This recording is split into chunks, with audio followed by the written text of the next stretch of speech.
ने यूवी से पहले इंफ्रारेड तक दिखती कर लिया था। हाँ, इंफ्रारेड तक पढ़ लिया था। तो आज बच्चों यूवी रेज़ पे आते हैं। यूवी रेज़ क्या होती है? अल्ट्रावायलेट रेज़ होती हैं। इसका यूज़ आजकल बहुत बढ़ गया है। बताओ कोई बच्चा बताएगा आजकल आपने इसका यूज़ देखा है काफ़ी बढ़ गया है। कैसे? कैसे बढ़ गया इसका यूज़? Yes sir. कैसे बढ़ गया बताओ?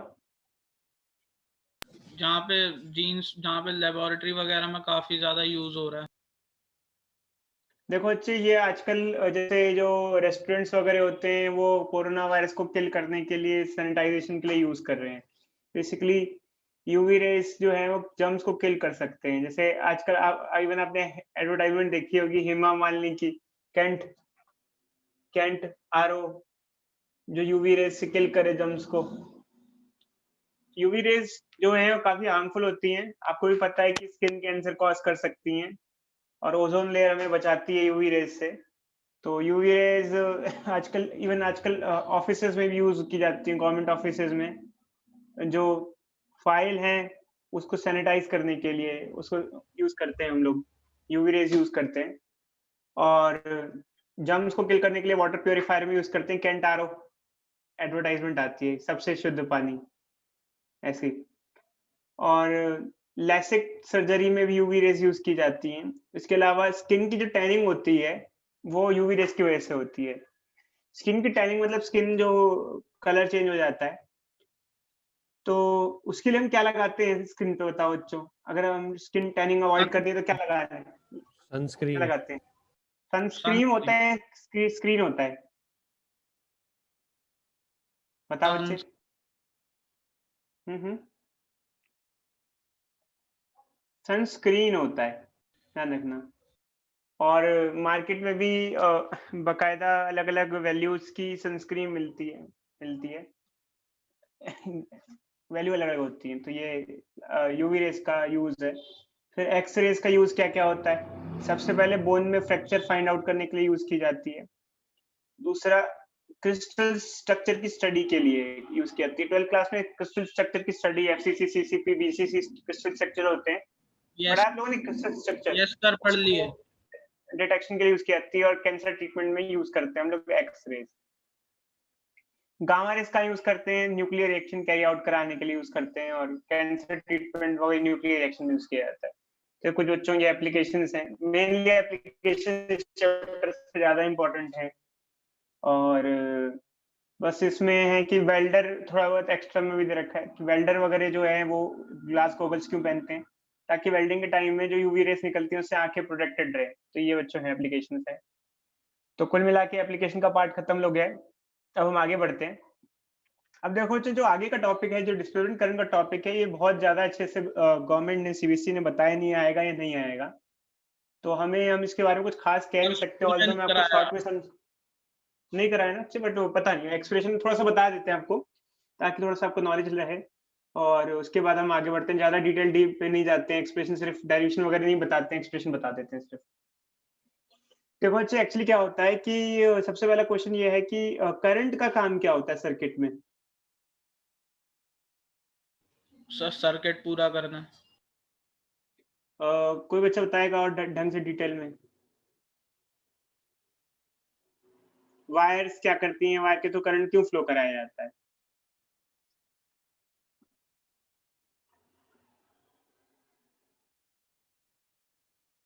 देखो बच्चे करंट का काम होता है कि एनर्जी को कैरी करके ले जाना, सॉकेट से लेके मतलब एनर्जी को सर्किट से लेके चार्ज के फ्लो के फॉर्म में इसको देना।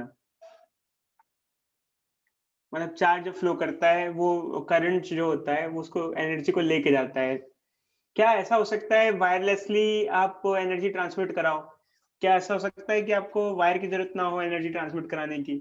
तो क्या वेव्स। ऐसा हो सकता है? वेव्स के थ्रू करा सकते हैं फ्यूचर में? क्या आपको लगता है फ्यूचर में ऐसा होगा कि आपके डिवाइसेज़ में वायर लगी होंगी? ऐसा नहीं हो सकता? एक मिनट मुझे कॉल आ रही है यार।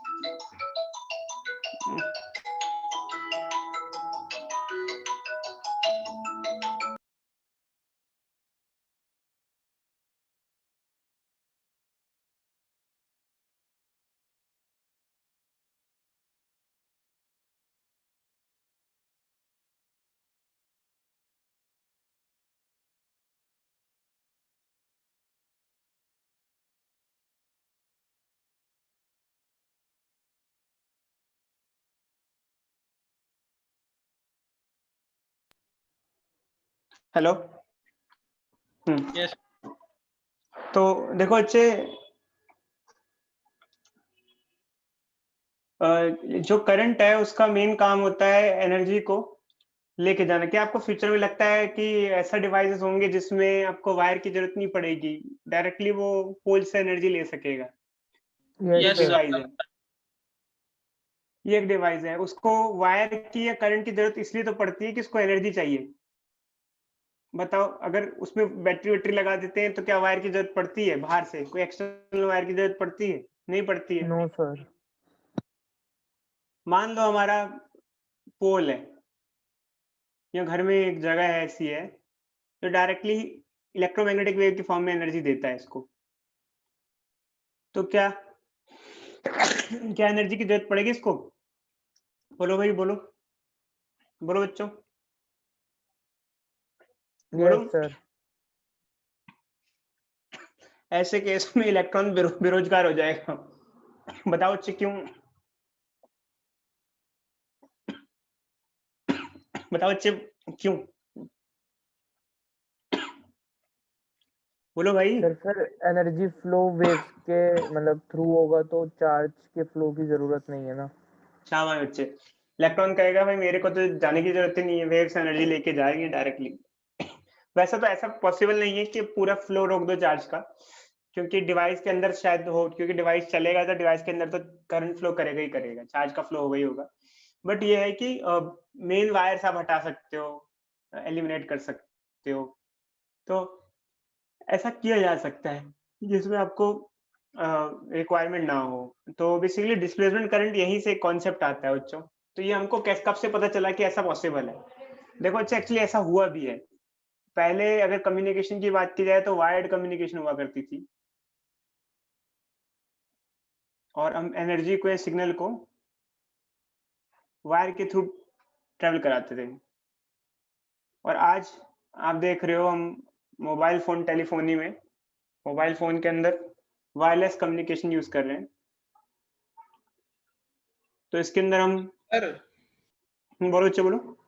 सर दोनों की एफिशिएंसी सेम होती है, वायरलेस चार्जर नहीं और नहीं नहीं नहीं नहीं नहीं नहीं नहीं, अभी तो नहीं है ना, अभी तो वायरलेस की तो एफिशिएंसी है ही नहीं। अभी हम लोग वायरलेसली इस टाइम पे इलेक्ट्रिसिटी ट्रांसमिट करा सकते हैं, अभी है, पॉसिबल है, आप करा सकते हो अभी भी। बोलो तो मेरे पास भी है, मैं बना दूंगा एक ऐसा डिवाइस, सर्किट बना दूंगा। बट ये है कि आपको एफिशिएंसी नहीं, एनर्जी लॉसेस बहुत ज्यादा हो जाएंगे, आपका सर बिल बहुत ज्यादा वायरलेस आएगा। चार्जिंग आ तो गई। वायरलेस मतलब बहुत दूर भी कर सकते हो। अच्छा, मैं आपको ऐसा बना के दे देता हूँ ऐसा डिवाइस। इवन आपने देखा नहीं, मैंने चैतन्य को बुलाया था लास्ट ईयर आप लोगों को एक्सपेरिमेंट कंडक्ट कराने के लिए, जब आप सोल्डरिंग वाला एक्सपेरिमेंट करवाया था आपको। स्टूडेंट था चैतन्य, तो सर उसने तो वो वो वेव्स कुछ बनाया तो था। अफेक्ट नहीं करेगी। नहीं नहीं, कुछ नहीं बच्चे, रेडियो वेव्स हैं, रेडियो वेव हार्मफुल नहीं होती हैं। उसे बनाया तो है चैतन्य ने, वो दिखाया होगा क्या सबको। बनाया था सर उसने? Wireless charger. सर मैंने बना रखा है। हाँ बच्चे बना सकते हैं, वायरलेस लैपटॉप चार्जर बना सकते हो आप भी। लैपटॉप यहाँ रखा हुआ है, उसके साथ कुछ बस एक कॉइल अटैच कर देनी है, एक कॉइल यहाँ अटैच्ड है, और यहाँ सर्किट है, और यहाँ स्विच ऑन कर दो, यहाँ से यहाँ इलेक्ट्रिसिटी ट्रांसमिट हो रही है डायरेक्टली, बिना किसी फिजिकल कांटेक्ट के। बताओ, काफी दूर भी इलेक्ट्रिसिटी, बट इसमें एनर्जी लॉसेस हैं फिलहाल। तो अभी इसलिए हम लोग वायरलेस एनर्जी ट्रांसमिशन नहीं कर रहे हैं अभी तक। अगर लॉसेस नहीं होते, अगर प्रॉब्लम नहीं होती, तब तक हम वायरलेस एनर्जी ट्रांसमिशन कर रहे होते। समझे इस बात को? यस अभी कहाँ यूज कर रहे हैं बच्चे, अभी तक नहीं, अभी आए नहीं, हम लोग प्रॉपरली कमर्शियली यूज नहीं कर रहे हैं। तो खैर, डिस्प्लेसमेंट करंट का कॉन्सेप्ट ये है। अच्छा, एक्चुअली ऐसा होता भी है। ये हमें सबसे पहली बार कब पता चला था? एक्चुअली किसी का ध्यान नहीं गया, बट ये कैपेसिटर है, ये एसी सोर्स है, मान लो बल्ब है, ये बल्ब ग्लो कर रहा है।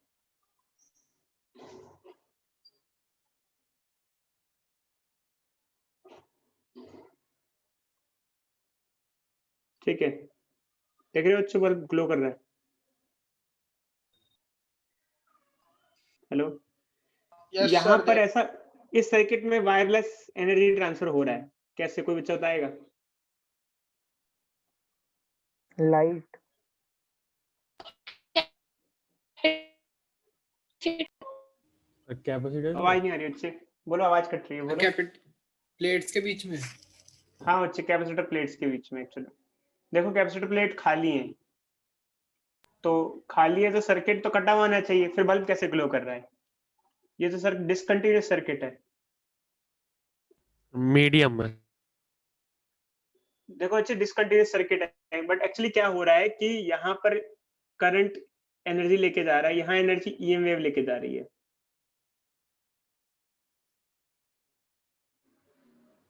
सर लूप कंप्लीट डिस्प्लेसमेंट हो रहा है। करंट। इस ईएम वेव को ईएम वेव ना बोल के डिस्प्लेसमेंट करंट नाम दिया जाता है। यहाँ बोला जाता है सिर्फ डिस्प्लेसमेंट करंट, जबकि उसमें कुछ करंट नहीं है, मतलब फ्लो ऑफ चार्ज नहीं है। डिस्प्लेसमेंट करंट वो करंट है जिसमें एक्चुअल फ्लो ऑफ चार्ज है, सिर्फ एनर्जी का फ्लो है।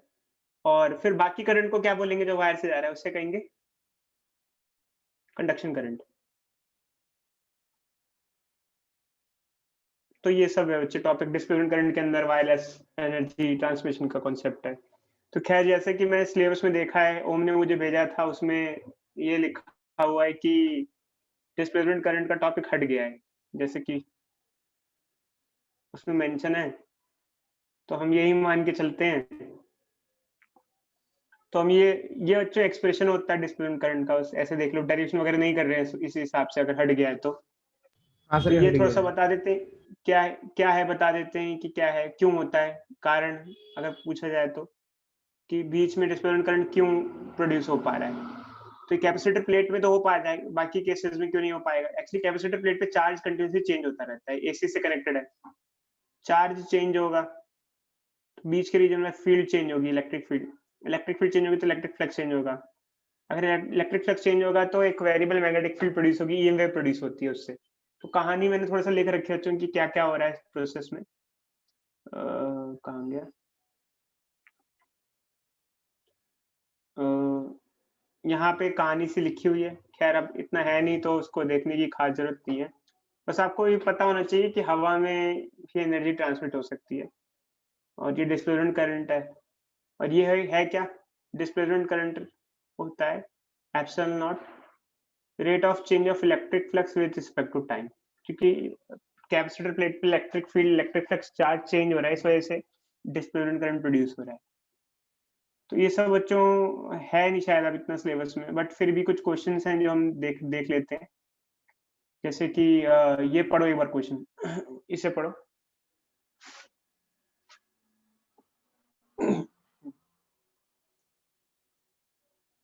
सर ये उसी पे बेस्ड When- क्वेश्चन है।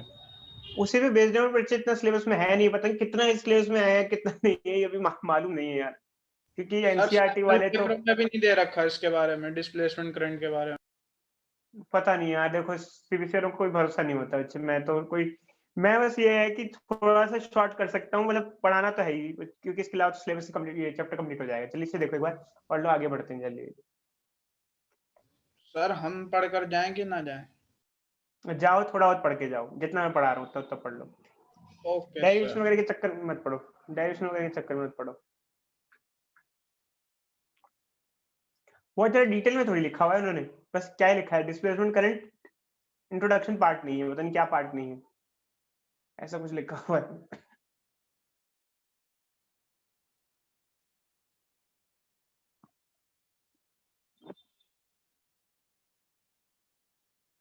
देखो बच्चे, ये कह रहा है कि कैपेसिटर को जब डीसी से कनेक्ट करते हैं तो कोई करंट फ्लो नहीं करता, बट जब एसी से कनेक्ट करते हैं तो सर्किट कंप्लीट रहता है, करंट फ्लो करता रहता है। क्यों? एक्चुअली क्या होता है कि देखो बच्चे, इसको समझाने के एक दो तरीके हैं, बट अगर डिस्प्लेसमेंट करंट के कॉन्सेप्ट समझना है तो ये ध्यान रखना क्या होता है। जब कैपेसिटर को डीसी से कनेक्ट करते हैं तो सर्किट ऑफ हो जाता है। क्यों? तुषार बताओ, सर्किट ऑफ क्यों हो जाता है थोड़ी सी देर में? बोलो सर क्या? तुषार, कैपेसिटर को डीसी से कनेक्ट करते हैं तो सर्किट ऑफ हो जाता है कुछ देर में, सर चार्ज हो जाता है ना पूरा, फिर एक बार चार्ज जाता है और- उसके बाद वो सर एक ही डायरेक्शन में जाते हैं ना, करंट एक ही डायरेक्शन फ्लो करता है। करंट की डायरेक्शन चेंज होती है। अल्टरनेट शाबाश उसमें बच्चे। उसमें इसको change एक तो होती चार्ज के हिसाब से, और दूसरा इस पॉइंट ऑफ व्यू से डिस्प्लेसमेंट करंट के हिसाब से ऐसा बोलेंगे कि कंडक्शन करंट यहाँ से यहाँ तक आ रहा है, बट अगर देखा जाए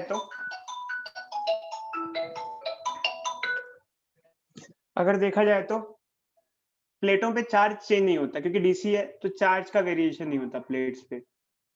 चार्ज कांस्टेंट रहते हैं तो इलेक्ट्रिक फील्ड चेंज नहीं होती, फ्लक्स चेंज नहीं होता, ईएम वेव जनरेट नहीं होती है।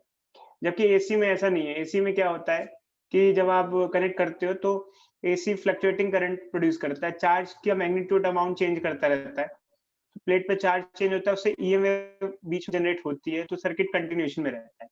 समझो बच्चों, ईएम वेव के हिसाब से अगर बोलोगे तो ये बोलोगे ऐसे, ईएम वेव के हिसाब से बोलोगे कि डीसी में ईएम वेव नहीं होती है। एक और पढ़ते हैं, ideal capacitor connected with DC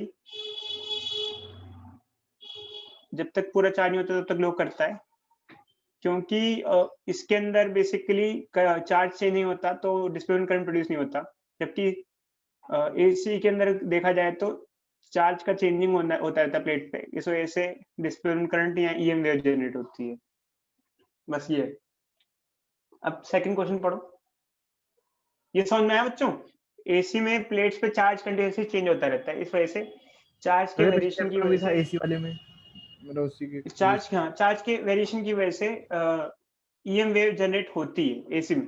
इसमें ईएम वेव, डीसी में ईएम वेव जनरेट नहीं होती बीच में, ध्यान रखना। मतलब ईएम वेव या डिस्प्लेसमेंट करंट बोलो, कुछ भी बोलो। इधर देखो, सेकंड पढ़ो।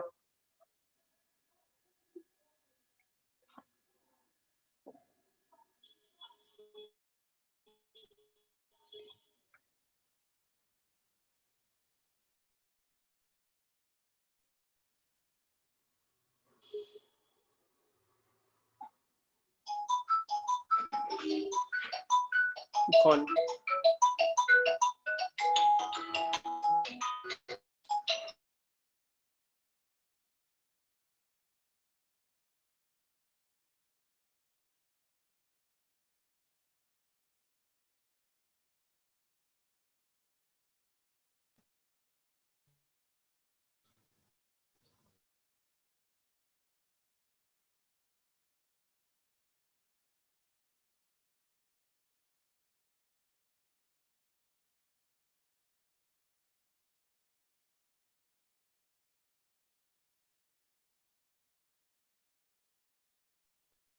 पढ़ लिया बच्चों? हेलो, पढ़ लिया? हेलो हेलो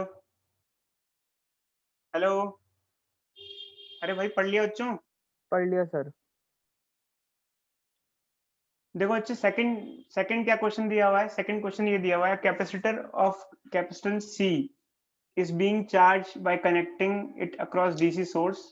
ठीक है, इसमें दिखा रहा है कि जब स्टार्टिंग में कनेक्ट करते हैं तो डिफ्लेक्शन दिखाता है, बट बाद में डिफ्लेक्शन नहीं दिखाता है। कहने का क्या मतलब है कि जब किसी कैपेसिटर को, जैसे मान लो एक बल्ब लगाया आपने, ये कैपेसिटर है, ये डीसी सोर्स है, ये बल्ब है, तो स्टार्टिंग में ये बल्ब जलेगा बट कुछ देर बाद बंद हो जाएगा। इसको दो तरीके से समझा सकते हो आप। पहले तो आप कहोगे कि सर ये स्टार्टिंग में एक्चुअली क्या है, जब तक कैपेसिटर चार्ज होगा तब तक तो करंट फ्लो करेगा सर्किट में, और करंट फ्लो करेगा तो बल्ब ग्लो करेगा। ठीक है, कैपेसिटर चार्ज ऐसा। होगा जब वो जान देगा करंट को अपने थ्रू। हाँ बच्चे बोलो क्या कह रहे हो? जब कैपेसिटर चार्ज हो रहा होगा, जब ये अपने थ्रू करंट जान देगा। हाँ जाने देगा। अब एक्चुअली क्या, यही तो क्वेश्चन है, इसको डिस्प्लेसमेंट करंट के बेसिस पे समझाओ। तो डिस्प्लेसमेंट करंट के बेसिस पे आप ये समझाओगे कि देखो जब चार्जिंग होती है तो प्लेट पे चार्ज चेंज हो रहा होता है चार्जिंग के टाइम में। चार्ज चेंज होगा तो ईएम वेव या डिस्प्लेसमेंट करंट प्रोड्यूस होगा, बस। और जैसे ही चार्जिंग फुल हो जाएगी, चार्ज चेंज होना बंद हो जाएगा और ईएम वेव डिस्प्लेसमेंट करंट बंद हो जाएगा, बस इसलिए बल्ब भी ऑफ हो जाएगा। तो ये थोड़ा बहुत कॉन्सेप्ट है बच्चों, जितना है पता नहीं कितना आएगा कितना नहीं आएगा। डिस्प्लेसमेंट करंट वैसे तो हटा सा ही रखा है, तो ये है, देख लेना बच्चों क्या है, जितना समझ में आया उतना देख लो। पूरा मत पढ़ना, पूरा तो है नहीं सिलेबस में, हटा हुआ है। अब नेक्स्ट आते हैं, अब क्वेश्चन ये आता है कि ईएम वेव जैसे है, हम जैसे ईएम वेव पढ़ रहे हैं, ये अलग अलग टाइप की इलेक्ट्रोमैग्नेटिक वेव होती है, लाइट भी एक इलेक्ट्रोमैग्नेटिक वेव है। तो ऐसा ईएम वेव का बेसिकली प्रोडक्शन कैसे होता है, मतलब अगर देखा जाए तो कैसे प्रोड्यूस होती है ईएम वेव? देखो अच्छा, ईएम वेव का प्रोडक्शन का कारण ऐसा बोला जाता है कि सबसे पहले अगर आप देखो, आपने फर्स्ट चैप्टर पढ़ा था इलेक्ट्रोस्टैटिक्स, जब चार्ज रेस्ट पे होता है तो इलेक्ट्रिक फील्ड प्रोड्यूस करता है, फर्स्ट सेकंड चैप्टर में। फोर्थ चैप्टर में हमने पढ़ा था moving charge and magnetism, moving charge and magnetism. इसमें क्या पढ़ा था हमने? जब चार्ज मोशन में होता है तो उस टाइम दो फील्ड प्रोड्यूस करता है, वो इलेक्ट्रिक तो करता ही करता है, प्लस मैग्नेटिक फील्ड भी प्रोड्यूस करता है। अब हम लोग 8वें चैप्टर में पढ़ते हैं, जब चार्ज एक्सेलरेशन करता है, ये सिंपल मोशन नहीं, एक्सेलरेशन करता है, तो उस टाइम वो ईएम वेव जनरेट करता है, इलेक्ट्रोमैग्नेटिक वेव जनरेट करता है। अब ये कैसे है, इसकी कहानी थोड़ी सी दे रखी है बच्चों, ये हम पढ़ते हैं कि कोई भी चार्ज इलेक्ट्रोमैग्नेटिक वेव कैसे प्रोड्यूस करता है। जैसे मान लो कि हमें भी करानी है तो कैसे करा सकते हैं, और इलेक्ट्रोमैग्नेटिक वेव होती क्या है? जैसे लाइट है, इलेक्ट्रोमैग्नेटिक वेव है, तो electromagnetic wave are those waves in which there is sinusoidal variation of electric field and magnetic field vector at right angle to each other as well as direction of propagation. Electromagnetic wave वो wave होती हैं जिसमें दो waves होती हैं, electric field और magnetic field दोनों fields होती हैं, और दोनों एक दूसरे के परपेंडिकुलर होती हैं। जैसे अगर अगर इसको फिगर ड्रॉ करनी है तो जैसे इलेक्ट्रिक वेव हुई ऐसे ड्रॉ की, तो मैग्नेटिक वेव ऐसे ड्रॉ करेंगे। ये डायग्राम भी ड्रॉ करना सीख लेना बच्चों, सीबीएसई में काम आता है।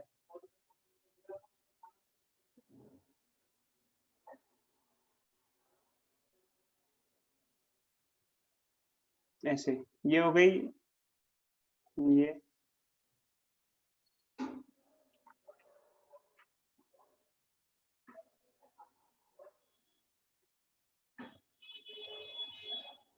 ये वेव का डायग्राम हो गया। इसमें एक इलेक्ट्रिक फील्ड हो गई, एक मैग्नेटिक फील्ड हो गई, और एक हो गई डायरेक्शन ऑफ प्रोपगेशन। समझे? Yes sir. और बाकी ये प्रोड्यूस कैसे होती है ये सब देखते हैं। अब ध्यान से पढ़ना बच्चों, ये बहुत इंपॉर्टेंट है। Oscillating and accelerating charges produce magnetic field. जब कभी चार्ज पार्टिकल एक्सेलरेट करता है, ऑसिलेट करता है, तो उस टाइम में वो ईएम वेव प्रोड्यूस कर सकता है, मतलब करता है एक्चुअल में देखा जाए तो। एक बार पढ़ते हैं। और मेनली वैसे एक्सेलरेशन की वजह से चार्ज पार्टिकल में ईएम वेव प्रोड्यूस नहीं कराते हम लोग, ऑसिलेशन की वजह से ऑसिलेशन करा के कराते हैं। क्या ऑसिलेशन मोशन भी एक्सेलरेटेड मोशन होता है या नहीं होता है? अगर आप किसी चार्ज पार्टिकल को ऑसिलेट कराते हो तो क्या एक्सेलरेशन होती है या नहीं होती उसके अंदर? होती है सर। देखो अच्छा, जहां कहीं चार्ज पार्टिकल का ऑसिलेशन होता है वहां एक्सेलरेशन होता ही होता है, क्योंकि all oscillatory motion are accelerated motions, because in case of oscillation you are changing the direction of that charge continuously. ऐसे ऐसे चार्ज को ऑसिलेट करा रहे हो, तो होता क्या है कि जब चार्ज पार्टिकल को ऑसिलेट कराएंगे उससे होगा क्या, बहुत ध्यान से पढ़ना चाहिए, बहुत ध्यान से पढ़ना, क्योंकि डेली लाइफ में जब हम ईएम वेव जनरेट करते हैं, इससे हमारा एंटीना होता है। आपको पता होगा बच्चे, हम वॉकी टॉकी है, if you have a walkie talkie, then in that walkie talkie we are receiving and transmitting the EM wave. तो how we can develop a EM wave? आपको अगर कोई EM wave खुद घर पे बनानी है तो वैसे तो बहुत सिंपल होता है, कोई बड़ी बात नहीं होती, आप वो कैसे भी बना सकते हो। वो छोटे से छोटे सर्किट से, एक सिंपल बैटरी से भी EM wave बना सकते हो आप। बैटरी और किसी भी वायर की हेल्प से, एक वायर और एक बैटरी से, एक सिक्के और एक बैटरी से भी बना सकते हो, एक कॉइन और एक बैटरी लेके भी आप EM wave जनरेट कर सकते हो, कोई बड़ी बात नहीं है।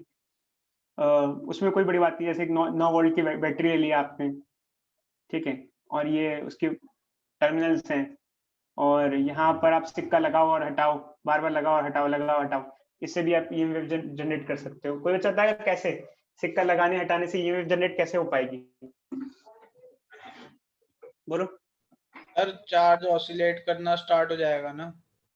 चार्ज एक्सेलरेट करेगा। एक्चुअली इसमें ऑसिलेशन तो नहीं हो रहा क्योंकि डीसी है, तो जैसे कनेक्ट करोगे चार्ज पार्टिकल भागेगा, फिर डिस्कनेक्ट कर दोगे फिर से रुक जाएगा, फिर भागेगा, फिर टच बार बार टच करा रहे हो। जब टच कराते हो एकदम सर्किट बनाते हो तो चार्ज पार्टिकल भागना चालू होता है, उस टाइम एक्सेलरेशन चालू होती है। तो एक्सेलरेशन होगी तो ईएम वेव जनरेट होगी। बट एक्चुअली क्या है कि पूरी कहानी क्या है एक बार देखते हैं। वैसे तो हम एक्सेलरेशन मेथड ही यूज करते हैं, डेली लाइफ में ऑसिलेशन ज्यादा यूज करते हैं। द ऑसिलेशन चार्ज एक्सेलरेट्स, हर अगर कोई भी चार्ज ऑसिलेटिंग है तो एक्सेलरेशन तो होगा ही होगा, एक्सेलरेशन होगा, ठीक है। और उससे क्या होगा, टाइम वेरिंग करंट प्रोड्यूस होगा। अब ये हम कैसे माने, चार्ज पार्टिकल के एक्सेलरेशन से टाइम वेरिंग करंट होता है। देखो एक्चुअली क्या होता है, करंट होता है फ्लो ऑफ चार्ज, ठीक है। अगर यूनिफॉर्म रेट से फ्लो हो रहा हो तो करंट कांस्टेंट होता है, और अगर आप ऑसिलेट या एक्सेलरेट कराओ चार्ज को तो नॉन यूनिफॉर्म करंट मतलब वेरिएबल करंट प्रोड्यूस होगा, वेरिएबल करंट प्रोड्यूस होगा। तो हमारा काम क्या होता है कि करंट नहीं, हमें वेरिएबल करंट प्रोड्यूस करना है।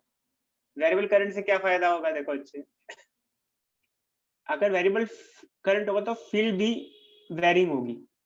एक होता है अगर कांस्टेंट करंट है तो कांस्टेंट फील्ड प्रोड्यूस करता है। जैसे एक वायर से, if we have a wire and a constant current is flowing through the wire, the magnetic field around the wire is given by mu naught I by 2 pi r, which is constant at a given point. Constant current develops constant magnetic field, but variable current develops variable magnetic field. Variable current से variable magnetic field होती है। इससे हमारे को क्या फायदा, मतलब अगर हम वेरिएबल करंट प्रोड्यूस कर रहे हैं या वेरिएबल फील्ड प्रोड्यूस कर रहे हैं, वेरिएबल फील्ड से बहुत फायदा होता है। एक्चुअली वेरिएबल फील्ड क्या करती है, in turn variable magnetic field variable electric field produce कर सकती है। देखो यहाँ पे देखना बच्चों, एक अजीब सी चीज देखने को मिलती है। अगर मैग्नेटिक फील्ड वेरिएबल है तो वेरिएबल इलेक्ट्रिक फील्ड प्रोड्यूस करती है, और variable electric field variable magnetic field को वाइस वर्सा एक दूसरे को प्रोड्यूस करते रहते हैं। इससे ईएम वेव बनती है। मतलब काफी यूनिक सा कॉन्सेप्ट है। एक्चुअली वैसे तो चीज थियोरेटिकल है, ऐसा कभी देखा वेखा तो नहीं गया, किसी ने भी ये सोचा है, बस ये माना जाता है ऐसा, क्योंकि ईएम वेव हम बनते हुए आंखों से तो देख नहीं सकते। हम बस ये मानते हैं कि अगर करंट वेरिएबल हो तो वेरिएबल मैग्नेटिक फील्ड होगी, variable magnetic field variable electric field produce करेगी, और variable electric field variable magnetic field produce करती है। तो इसकी वजह से बेसिकली ये ईएम वेव जनरेट होती है। और हम अपने जितने भी डिवाइसेस हैं जिसमें हम ईएम वेव खुद पर्सनली जनरेट करते हैं, यही फिनोमेना यूज करते हैं। जैसे कि एंटीना एक डिवाइस है जो ईएम वेव जनरेट करता है। बेसिकली हम लोग यूज करते हैं वॉकी टॉकी डिवाइस में, हम खुद डिजाइन करते हैं एंटीना को, तो उसमें भी हम यही प्रिंसिपल अपनाते हैं, चार्ज पार्टिकल को ऑसिलेट करा के हम ईएम वेव जनरेट करते हैं। तो ऐसा कुछ कॉन्सेप्ट लगता है बच्चों ईएम वेव की जनरेशन में। खैर मैं बहुत ज्यादा श्योरिटी से नहीं कह सकता, तो सिर्फ साइंस में माना जाता है। अब क्या कहानी है ये तो अभी तक किसी को पता भी नहीं है, क्योंकि ये तो काफी बहुत डिटेल डीप कॉन्सेप्ट है जिसपे आज तक रिसर्च चल रही है। तो कुछ प्रॉपर्टीज है बच्चों जो देखी गई हैं ईएम वेव की, जैसे कि क्या क्या प्रॉपर्टीज है, जिसमें से पहली प्रॉपर्टी ये है कि जो डायरेक्शन ऑफ इलेक्ट्रोमैग्नेटिक वेव है उसमें इलेक्ट्रिक फील्ड और मैग्नेटिक फील्ड परपेंडिकुलरली ऑसिलेट करती हैं, और जो डायरेक्शन ऑफ प्रोपोगेशन है वो भी उसके परपेंडिकुलर रहती है। अभी इसका क्या मतलब है, इसका मतलब ये जैसे कोई ये ईएम वेव है, तो अगर आप इसको स्टडी करो तो इलेक्ट्रिक फील्ड की वाइब्रेशन इसमें हो रही है एक्स में, मैग्नेटिक फील्ड की वाइब्रेशन हो रही है वाई में, ये एक दूसरे के परपेंडिकुलर है, और जो डायरेक्शन ऑफ प्रोपोगेशन है वो जेड है। मतलब all three will be perpendicular to each other, direction of propagation, direction of vibration electric field and direction of vibration magnetic field। ये सब कुछ पॉइंट्स है। फिर उसके बाद क्या है कि जैसे हर जितनी भी electromagnetic wave speed of light से चलती हैं, चाहे कोई सी भी एक्सरे गामा, सबकी स्पीड सेम होती है और ये होती है। और जो ईएम वेव की स्पीड होती है वो उस मीडियम की परमिएबिलिटी और परमिटिविटी, सॉरी, दो फैक्टर पर डिपेंड करता है। उस मीडियम की परमिएबिलिटी और परमिटिविटी क्या है, अगर वो ईएम वेव किसी और मीडियम में एंटर करती है, जैसे ग्लास वगैरह में एंटर करती है, तो उसकी स्पीड चेंज हो जाती है, क्योंकि ग्लास की परमिटिविटी और परमिएबिलिटी अलग होती है। समझ में आ रहा है बच्चों? हेलो, यस सर, आ गया। जैसे लाइट एंटर कर रही है या कोई भी एक ईएम वेव है, जैसे इंफ्रारेड रेडिएशन है, ग्लास में एंटर कर रही है, तो उसमें उसकी स्पीड चेंज हो जाती है। लाइट की स्पीड भी आपको पता होगा, लाइट की स्पीड एयर में 3 × 10⁸ मीटर पर सेकंड रहती है, और जबकि किसी और मीडियम में लाइट जब जाती है तो उसकी स्पीड चेंज हो जाती है। रिफ्रैक्टिव इंडेक्स का कॉन्सेप्ट हम लोग ऑप्टिक्स में पढ़ते थे 10th क्लास में, तो हम ये पढ़ते थे कि लाइट की स्पीड दूसरे मीडियम में चेंज हो जाती है। उसका चेंज होने का कारण ये माना जाता है कि दूसरे मीडियम की परमेबिलिटी और परमिटिविटी अलग होती है। उसका कारण ये माना जाता है कि उसका बिहेवियर जो होता है, ईएम वेव का बिहेवियर वो अजीब सा हो जाता है, अलग हो जाता है जब वो किसी और मीडियम में एंटर करती है, क्योंकि उस मीडियम में जिसमें वो एंटर कर रही है उसका परमिएबिलिटी और परमिटिविटी अलग है एयर के कंपैरिजन में या वैक्यूम के कंपैरिजन में। तो ऐसा कुछ माना जाता है और इसी इंटरेक्शन के बेसिस पे डिसाइड होता है कि क्या उस मीडियम में स्पीड होगी, उस मीडियम की परमिएबिलिटी और परमिटिविटी के बिहाफ पे। फिर ऐसा माना जाता है जैसे ईएम वेव होती है उसमें इलेक्ट्रिक वेव फील्ड का मैग्नीट्यूड और मैग्नेटिक फील्ड का मैग्नीट्यूड अलग-अलग होता है। उनका एम्पलीट्यूड सेम नहीं होता है। जैसे कि ये हमारी कोई ईएम वेव है, तो इलेक्ट्रिक फील्ड का एम्पलीट्यूड कितना होगा? एम्पलीट्यूड मतलब मैक्सिमम डिस्प्लेसमेंट ड्यूरिंग वाइब्रेशन। ये इलेक्ट्रिक फील्ड का एम्पलीट्यूड है, ये मैग्नेटिक फील्ड का एम्पलीट्यूड है। इसको हम बी नॉट बुलाते हैं, एम्पलीट्यूड ऑफ मैग्नेटिक फील्ड। इसे कहते हैं amplitude of electric field. Amplitude of electric field काफी बड़ा होता है मैग्नेटिक फील्ड के कंपैरिजन में, जबकि फिगर में हमने दोनों को बराबर से दिखा रखा है, ऐसा नहीं है। और इनका जो रेशियो होता है एम्पलीट्यूड का E nought by B nought is equal to speed of light के बराबर होता है एम्पलीट्यूड का ratio. Amplitude of vibration of electric field to the amplitude of vibration of magnetic field is equal to C. ठीक है।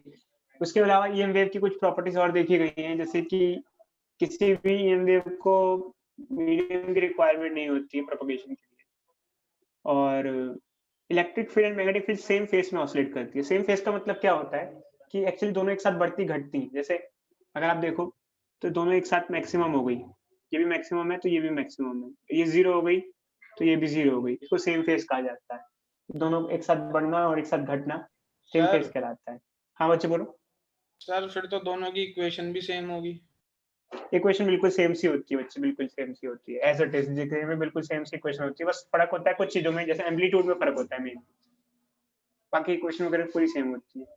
EM wave कुछ properties show करती है, जैसे reflection, refraction, diffraction and polarisation. ये हम बाद में पढ़ेंगे, इसके बारे में खास वैसे अभी आपको डिस्कस करने की जरूरत नहीं है। एक्चुअली क्या होता है कि जैसे लाइट हमारी आंखों में पड़ती है तो लाइट में भी ईएम वेव है। ऐसा माना जाता है कि लाइट में जो इलेक्ट्रिक फील्ड है वो हमारी आंखें उसको सेंस कर पाती हैं। एक्चुअली क्या है कि आंखों में जो सेल्स होते हैं वो इलेक्ट्रिक फील्ड के सेंसिटिविटी के लिए बने होते हैं। मैग्नेटिक फील्ड को हमारी आई सेंस नहीं कर सकती, मतलब मैग्नेटिक फील्ड हमें सेंसेशन नहीं देती है, इलेक्ट्रिक फील्ड हमें सेंसेशन देती है ईएम वेव में देखने के लिए। और ऐसा माना जाता है कि इलेक्ट्रिक फील्ड और मैग्नेटिक फील्ड में हाफ ऑफ एनर्जी डिस्ट्रीब्यूटेड होती है। आधी एनर्जी इलेक्ट्रिक फील्ड की फॉर्म में स्टोर्ड होती है, आधी मैग्नेटिक फील्ड की फॉर्म में स्टोर्ड होती है, मतलब एक ईएम वेव में स्टोर्ड होती है, कैरी करके चलती है। इसके अलावा एक और चीज आती है कि किसी भी ईएम वेव में अगर आपको डायरेक्शन ऑफ प्रोपगेशन निकालना है तो इलेक्ट्रिक फील्ड और मैग्नेटिक फील्ड का क्रॉस प्रोडक्ट कर दो, डायरेक्शन ऑफ प्रोपगेशन आ जाएगा। तो मतलब ये कैसा है ये हम बताते हैं आपको। जैसे ऊपर वाली एक वेव है, देखो इसमें अगर डायरेक्शन ऑफ प्रोपगेशन निकालना है कि वेव किस डायरेक्शन में जा रही है, तो हमें इलेक्ट्रिक फील्ड और मैग्नेटिक फील्ड का क्रॉस प्रोडक्ट करना है। इलेक्ट्रिक फील्ड कौन सी डायरेक्शन में वाइब्रेट कर रही है? एक्स में, तो इलेक्ट्रिक फील्ड को लेंगे जे कैप, और मैग्नेटिक फील्ड किस में कर रही है? वाई में, मतलब वाई मतलब के कैप। तो जे क्रॉस आई क्या होता है बच्चों? जे क्रॉस के क्या होता है? आई कैप। तो डायरेक्शन ऑफ प्रोपगेशन क्या होगा? आई, आई मतलब प्लस एक्स, ऐसे।